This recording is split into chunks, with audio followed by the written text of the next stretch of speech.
રામાપીર હંમેશા લીલા ઘોડા ઉપર જ કેમ સવાર હોય છે? શું તેની પાછળ કોઈ રહસ્ય છે? તો ચાલો જાણીએ.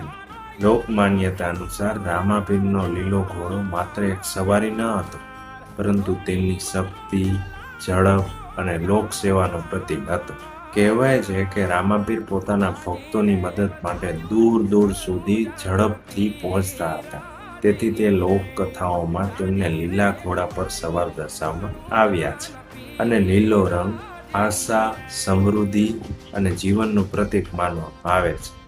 એટલે ભક્તો માને છે કે રામાપીરનો લીલો ઘોડો દુઃખ દૂર કરીને સુખ અને આશા લાવે છે. રાજસ્થાન અને ગુજરાતમાં આજે પણ રામાપીરના મંદિરોમાં લીલા ઘોડાની પ્રતિમાઓ જોવા મળે છે, જે તેમના ચમત્કારો યાદ અપાવે છે.